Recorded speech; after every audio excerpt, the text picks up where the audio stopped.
From 10,000 throats a cry went up. Kill them! Kill them! And like some vast beast with 10,000 legs, the lambs began to move, shoving and pushing, waving their torches, brandishing swords and knives and other, cruder weapons, walking and running through the streets and alleys toward the dragon pit. Some thought better and slipped away to home, but for every man who left, 3 more appeared to join these dragon slayers. By the time they reached the hill of Rhaenys, their numbers had doubled. High atop Aegon's high hill across the city, Mushroom watched the attack unfold from the roof of Maegor's Holdfast with the queen, her sons, and members of her court. The night was black and overcast, the torches so numerous that it was as if all the stars had come down from the sky to storm the dragon pit, the fool says. As soon as word had reached her that the shepherd's savage flock was on the march, Rhaenyra sent riders to Sir Balin at the Old Gate and Sir Garth at the Dragon Gate, commanding them to disperse the lambs, seize the shepherd, and defend the royal dragons.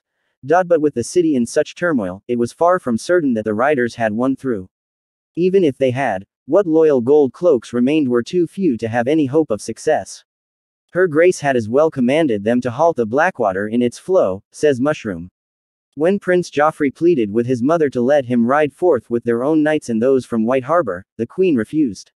If they take that hill, this one will be next, she said. We will need every sword here to defend the castle. They will kill the dragons, Prince Joffrey said, anguished. Or the dragons will kill them, his mother said, unmoved. Let them burn. The realm will not long miss them. Mother, what if they kill Tyraxes? The young prince said. The queen did not believe it. They are vermin, drunks and fools and gutter rats. One taste of dragonflame and they will run. At that the fool Mushroom spoke up, saying, drunks they may be, but a drunken man knows not fear. Fools, aye, but a fool can kill a king. Rats, that too, but 1,000 rats can bring down a bear. I saw it happen once, down there in Flea Bottom. This time Queen Rhaenyra did not laugh. Bidding her fool to hold his tongue or lose it, her grace turned back to the parapets. Only Mushroom saw Prince Joffrey go sulking off, if his testimony can be believed. And Mushroom had been told to hold his tongue. It was only when the watchers on the roof heard Syrax roar that the prince's absence was noted. That was too late. No, the queen was heard to say, I forbid it, but even as she spoke her dragon flapped up from the yard, perched for half a heartbeat atop the castle battlements, then launched herself into the night with the queen's son clinging to her back, a sword in hand. After him, Rhaenyra shouted, all of you, every man, every boy, to horse, go after him. Bring him back, he does not know. My son, my sweet, my son. 7 men did ride down from the Red Keep that night, into the madness of the city. Munkin tells us they were men of honor, duty-bound to obey their queen's commands. Septon Eustace would have us believe that their hearts had been touched by a mother's love for her son. Mushroom names them dolts and dastards, eager for some rich reward, and too dull to believe that they might die. For once it may be that all 3 of our chroniclers have the truth of it, at least in part. Our Septon, our maester, and our fool do agree upon their names. The 7 who rode were Sir Medric Manderley, the heir to White Harbor, Sir Lorith Lansdale and Sir Harold Dark, Knights of the Queensguard, Sir Harmon of the Reeds, called Iron Banger, Sir Giles Euronwood, an exiled knight from Dornay, Sir Willem Royce, armed with the famed Valyrian sword Lamentation, and Sir Glendon Good, Lord Commander of the Queensguard. 6 squires, 8 gold cloaks, and 20 men at arms rode with the 7 champions as well, but their names, alas, have not come down to us. Many a singer has made many a song of the ride of the 7, and many a tale has been told of the perils they faced as they fought their way across the city, whilst King's Landing burned around them and the alleys of Flea Bottom ran red with blood. Certain of those songs even have some truth to them, but it is beyond our purview to recount them here. Songs are sung of Prince Joffrey's last flight as well. Some singers can find glory even in a privy, Mushroom tells us, but it takes a fool to speak the truth. Though we cannot doubt the prince's courage, his act was one of folly. We shall not pretend to any understanding of the bond between dragon and dragonrider, wiser heads have pondered that mystery for centuries. We do know, however, that dragons are not horses, to be ridden by any man who throws a saddle on their back. Syrax was the queen's dragon. She had never known another rider. Though Prince Joffrey was known to her by sight and scent, a familiar presence whose fumbling at her chains excited no alarm, the great yellow she-dragon wanted no part of him astride her. In his haste to be away before he could be stopped, the prince had vaulted onto Syrax without benefit of saddle or whip. His intent, we must presume, was either to fly Syrax into battle or, more likely, to cross the city to the dragon pit and his own Tyraxes. Mayhaps he meant to loose the other pit dragons as well. Joffrey never reached the hill of Rhaenys. Once in the air, Syrax twisted beneath him, fighting to be free of this unfamiliar rider. And from below, stones and spears and arrows flew at him from the hands of the shepherd's blood-soaked lambs, maddening the dragon even further. 200 feet above Flea Bottom, Prince Joffrey slid from the dragon's back and plunged to the earth. Near a juncture where 5 alleys came together, the prince's fall came to its bloody end. He crashed first onto a steep pitched roof before rolling off to fall another 40 feet amidst a shower of broken tiles. We are told that the fall broke his back, that shards of slate rained down about him like knives, that his own sword tore loose of his hand and pierced him through the belly. In Flea Bottom, men still speak of a candlemaker's daughter named Robin who cradled the broken prince in her arms and gave him comfort as he died, but there is more of legend than of history in that tale. "Mother, forgive me," Joffrey supposedly said with his last breath, though men still argue whether he was speaking of his mother, the queen, or praying to the mother above. Thus perished Joffrey Valerion, Prince of Dragonstone and heir to the Iron Throne, the last of Queen Rhaenyra's sons by Laenor Valerion, or the last of her bastards by Sir Harwin Strong, depending on which truth one chooses to believe. The mob was not long in falling on his corpse. The candlemaker's daughter Robin, if she ever existed, was driven off. Looters tore the boots from the prince's feet and the sword from his belly, then stripped him of his fine, blood-stained clothes. Others, still more savage, began ripping at his body. Both of his hands were cut off, so the scum of the street might claim the rings on his fingers. The prince's right foot was hacked through at the ankle, and a butcher's apprentice was sawing at his neck to claim his head when the 7 who rode came thundering up. There amidst the stinks of Flea Bottom, a battle was waged in the mud and blood for possession of Prince Joffrey's body, the queen's knights at last reclaimed. The boy's remains, save for his missing foot, though 3 of the 7 fell in the fighting. The Dornishman, Sir Giles Euronwood, was pulled from his horse and bludgeoned to death, whilst Sir Willem Royce was felled by a man who leapt down from a rooftop to land upon his back. His famed sword, Lamentation, was torn from his hand and carried off, never to be found again. Most grievous of all was the fate of Sir Glendon Good, attacked from behind by a man with a torch, who set his long white cloak afire. As the flames licked at his back, his horse reared in terror and threw him, and the mob swarmed over him, tearing him to pieces. Only 20 years of age, Sir Glendon had been Lord Commander of the Queensguard for less than a day. And even as blood flowed in the alleys of Flea Bottom, another battle raged round the dragon pit above, atop the hill of Rhaenys. Mushroom was not wrong. Swarms of starving rats do indeed bring down bulls and bears and lions, when there are enough of them. No matter how many the bull or bear might kill, there are always more, biting at the great beast's legs, clinging to its belly, running up its back. So it was that night. The shepherd's rats were armed with spears, longaxes, spiked clubs, and 100 other kinds of weapons, including both longbows and crossbows. Gold cloaks from the Dragon Gate, obedient to the Queen's command, issued forth from their barracks to defend the hill, but found themselves unable to cut through the mobs, and turned back, whilst the messenger sent to the old gate never arrived. The dragon pit had its own contingent of guards, the dragonkeepers, but those proud warriors were only 7 and 70 in number, and fewer than 50 had the watch that night. Though their swords drank deep of the blood of the attackers, the numbers were against them. When the shepherd's lambs smashed through the doors, the towering main gates, sheathed in bronze and iron, were too strong to assault, but the building had a score of lesser entrances, and came clambering through windows. The dragonkeepers were overwhelmed, and soon slaughtered. Mayhaps the attackers hoped to take the dragons within whilst they slept, but the clangor of the assault made that impossible. Those who lived to tell tales afterward speak of shouts and screams, the smell of blood in the air, the splintering of oak and iron doors beneath crude rams and the blows of countless axes. Seldom have so many men rushed so eagerly onto their funeral pyres, Grand Maester Munkin wrote, but a madness was upon them. There were 4 dragons housed within the dragon pit. By the time the first of the attackers came pouring out onto the sands, all 4 were roused, awake, and angry. No 2 chronicles agree on how many men and women died that night beneath the dragon pit's great dome, 200 or 2,000, be that as it may. For every man who perished, 10 suffered burns and yet survived. Trapped within the pit, hemmed in by walls and dome and bound by heavy chains, the dragons could not fly away, or use their wings to evade attacks and swoop down on their foes.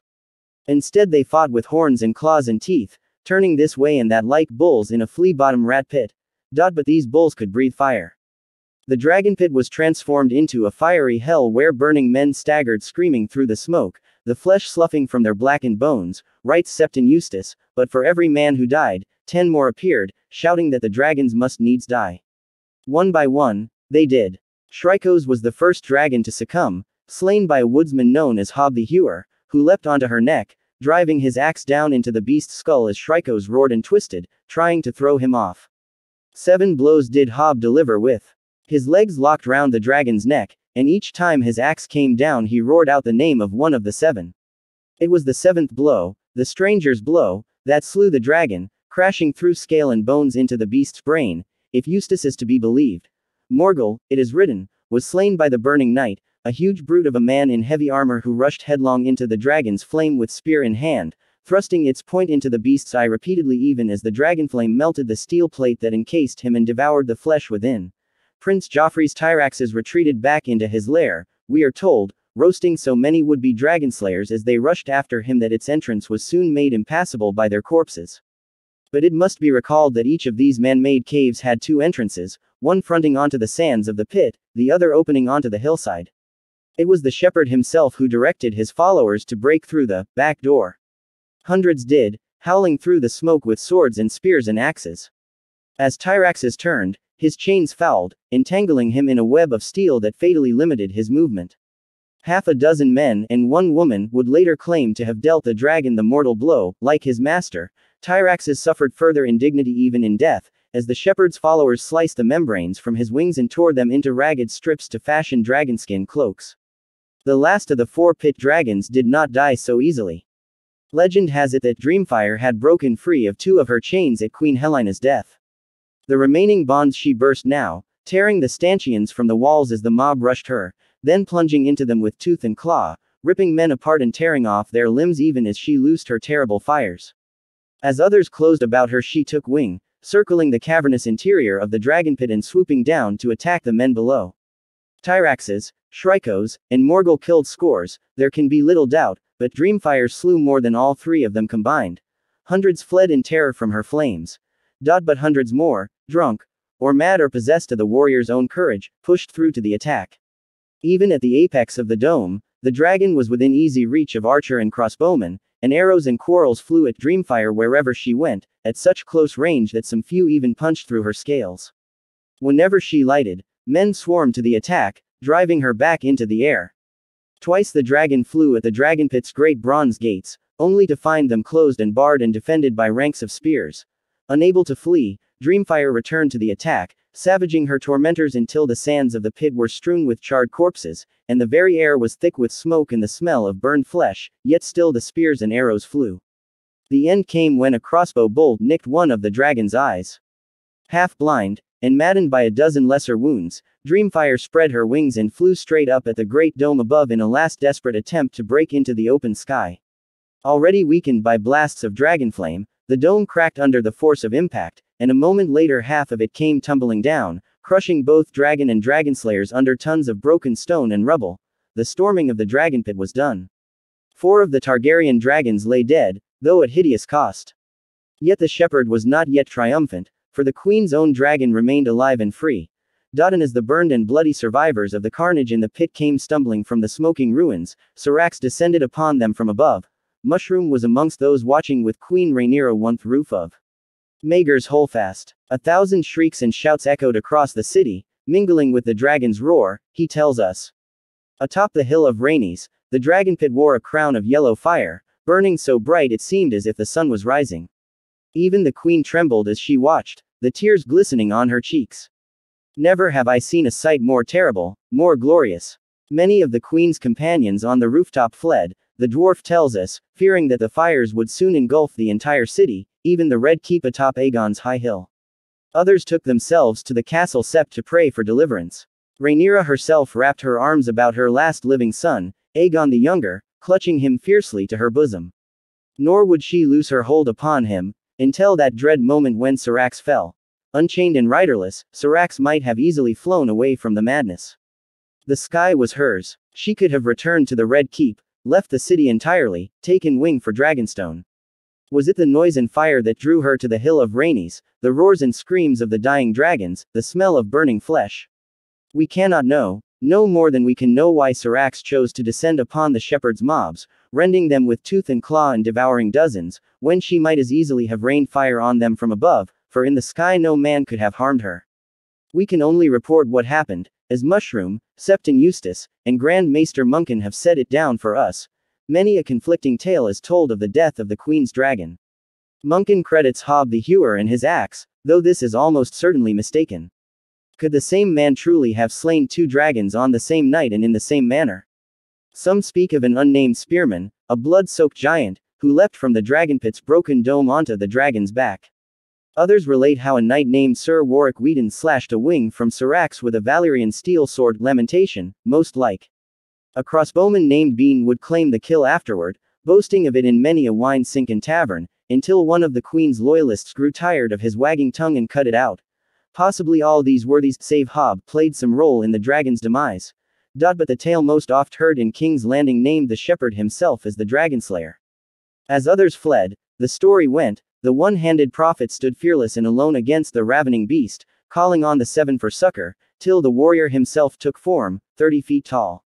In his hand was a black blade made of smoke that turned to steel as he swung it, cleaving the head of Syrax from her body. And so the tale was told, even by Septon Eustace in his account of these dark days, and so the singers sang for many years thereafter. The loss of both her dragon and her son left Rhaenyra Targaryen ashen and inconsolable, Mushroom tells us. Attended only by the fool, she retreated to her chambers whilst her counselors conferred. King's Landing was lost, all agreed, they must needs abandon the city. Reluctantly, her grace was persuaded to leave the next day, at dawn. With the mud gate in the hands of her foes, and all the ships along the river burned or sunk, Rhaenyra and a small band of followers slipped out through the Dragon Gate, intending to make their way up the coast to Duskendale. With her rode the brothers Manderly, 4 surviving Queensguard, Sir Balin Birch and 20 gold cloaks, 4 of the Queen's ladies in waiting, and her last surviving son, Aegon the Younger. Mushroom remained behind, along with other members of the court, amongst them Lady Misery and Septon Eustace. Sir Garth the Harelip, captain of the gold cloaks at the Dragon Gate, was charged with the defense of the castle, a task for which the Harelip proved to have little appetite.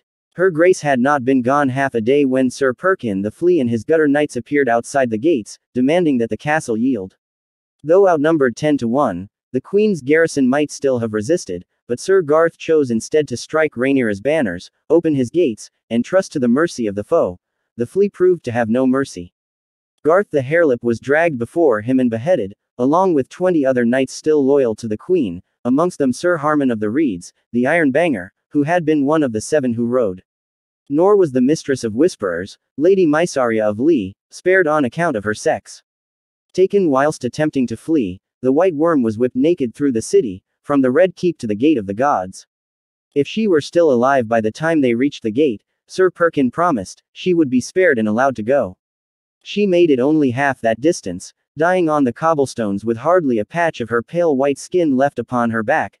Septon Eustace feared for his own life.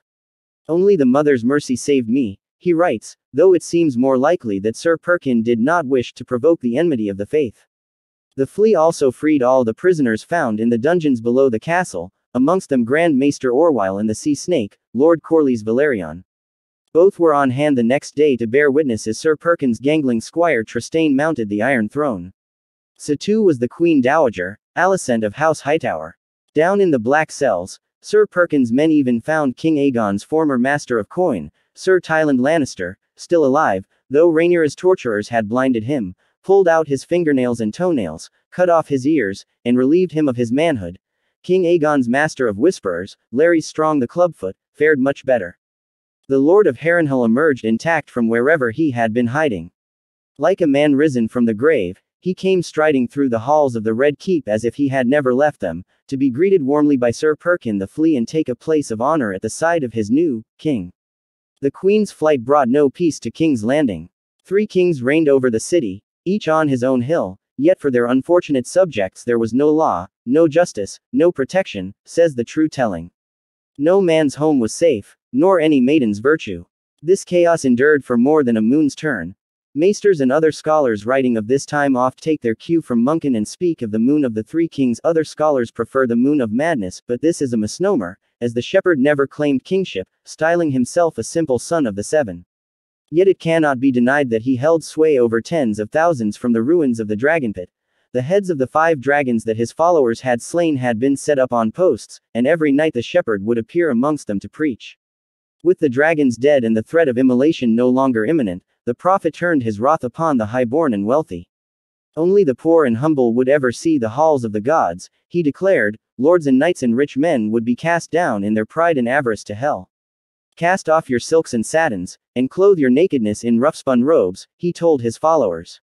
Throw away your shoes, and walk barefoot through the world, as the Father made you. Thousands obeyed, but thousands more turned away, and each night the crowds that came to hear the prophet grew smaller. At the other end of the Street of the Sisters, Demon Pale Square Kingdom blossomed atop Visonya's hill. The court of this 4-year-old bastard king was made up of whores, mummers, and thieves, whilst gangs of ruffians, sellswords, and drunkards defended his rule. One decree after another came down from the House of Kisses where the child king had his seat, each more outrageous than the last. Demon decreed that girls should henceforth be equal with boys in matter of inheritance, that the poor be given bread and beer in times of famine, that men who had lost limbs in war must afterward be fed and housed by whichever lord they had been fighting for when the loss took place. Demon decreed that husbands who beat their wives should themselves be beaten, irrespective of what the wives had done to warrant such chastisement. These edicts were almost certainly the work of a Dornish whore named Sylvana Sand, reputedly the paramour of the little king's mother Essie, if Mushroom is to be believed. Royal decrees also issued forth from atop Aegon's high hill, where Sir Perkins Catspaw Trystane sat the Iron Throne, but those were of a very different nature. The Squire King began by repealing Queen Rhaenyra's unpopular taxes and dividing the coin in the royal treasury amongst his own followers.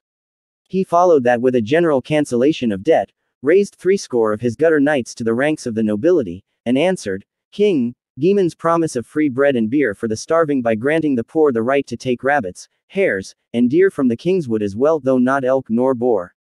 All the while, Sir Perkin the Flea was recruiting scores of surviving gold cloaks to Trystane's banner. With their swords he took control of the Dragon Gate, the King's Gate, and the Lion Gate, giving him 4 of the city's 7 gates and more than half of the towers along its walls. In the early days after the Queen's flight, the shepherd was by far the most powerful of the city's 3 kings, but as the nights passed, the number of his followers continued to dwindle. The small folk of the city woke as if from a bad dream, Septon Eustace wrote, and like sinners waking cold and sober after a night of drunken debauchery and revel, they turned away in shame, hiding their faces from one another and hoping to forget. Though the dragons were dead and the queen fled, such was the power of the Iron Throne that the commons still looked to the Red Keep when hungry or afraid. So as the power of the shepherd waned on the hill of Rhaenys, the power of King Trystane Truefire, as he now styled himself, waxed atop Aegon's high hill. Much and more was happening at Tumbleton as well, and it is there we must next turn our gaze. As word of the unrest at King's Landing reached Prince Darren's host, many younger lords grew anxious to advance upon the city at once. Chief amongst them were Sir John Roxton, Sir Roger Corn, and Lord Onwin Peake. But Sir Hobart Hightower counseled caution, and the 2 betrayers refused to join any attack unless their own demands were met. Ulf White, it will be recalled, wished to be granted the great castle of Highgarden with all its lands and incomes, whilst Hard Hugh Hammer desired nothing less than a crown for himself. These conflicts came to a boil when Tumbleton learned belatedly of Aemon Targaryen's death at Harrenhal. King Aegon II had not been seen nor heard from since the fall of King's Landing to his half-sister Rhaenyra, and there were many who feared that the queen had put him secretly to death, concealing the corpse so as not to be condemned as a kinslayer. With his brother Aemon slain as well, the Greens found themselves kingless and leaderless. Prince Darren stood next in the line of succession. Lord Peake declared that the boy should be proclaimed as Prince of Dragonstone at once. Others, believing Aegon too dead, wished to crown him king. The 2 betrayers felt the need of a king as well. But Darren Targaryen was not the king they wanted. We need a strong man to lead us, not a boy, declared Hard Hugh Hammer. The throne should be mine. When bold John Roxton demanded to know by what right he presumed to name himself a king, Lord Hammer answered, the same right as the conqueror. A dragon. And truly, with Vhagar dead at last, the oldest and largest living dragon in all Westeros was Vermithor, once the mount of the old king, now that of Hard Hugh the Bastard. Vermithor was thrice the size of Prince Daeron's she-dragon Tessarion. No man who glimpsed them together could fail to see that Vermithor was a far more fearsome beast. Though Hammer's ambition was unseemly in one born so low, the bastard undeniably possessed some Targaryen blood and had proved himself fierce in battle and open-handed to those who followed him, displaying the sort of largesse that draws men to leaders as a corpse draws flies. They were the worst sort of men, to be sure, sellswords, robber knights, and like rabble, men of tainted blood and uncertain birth who loved battle for its own sake and lived for rapine and plunder. Many had heard the prophecy that the hammer would smash the dragon, and took it to mean that Hardhugh's triumph was foreordained. The lords and knights of Aldtown and the Reach were offended by the arrogance of the betrayer's claim, however, and none more so than Prince Daeron Targaryen himself, who grew so wroth that he threw a cup of wine into Hardhugh's face. Whilst Lord White shrugged this off as a waste of good wine, Lord Hammer said, "Little boys should be more mannerly when men are speaking. I think your father did not beat you often enough. Take care I do not make up for his lack." The two betrayers took their leave together, and began to make plans for Hammer's coronation. When seen the next day, Hardhugh was wearing a crown of black iron, to the fury of Prince Daeron and his trueborn lords and knights. One such, Sir Roger Corn, made so bold as to knock the crown off Hammer's head. "A crown does not make a man a king," he said. "You should wear a horseshoe on your head, blacksmith." It was a foolish thing to do. Lord Hugh was not amused. At his command, his men forced Sir Roger to the ground, whereupon the blacksmith's bastard nailed not one but 3 horseshoes to the knight's skull. When Corn's friends tried to intervene, daggers were drawn and swords unsheathed, leaving 3 men dead and a dozen wounded.